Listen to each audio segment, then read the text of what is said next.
I'm here at cattle inventory. And can you hear the silence? It is very tranquilo. And you know, when I first started coming to cattle inventory, it was very loud. There was a lot of distress. And it's not like that anymore. The cows are much calmer.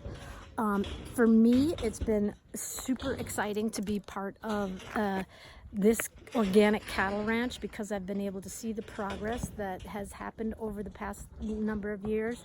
The health and the quality of the cattle, the horses, the gardens, the soil, the meat, I mean everything. It's really, I'm watching regenerative agriculture in action. Regenerative agriculture is a big term being tossed around these days, and it's super important, man. You gotta know where your food's coming from, because if you're still going the factory farm route, you gotta wake up. You gotta wake up. You gotta get to know where your food is coming from. Shit. We all need to wake up. Okay. Gracias. Know your farmer.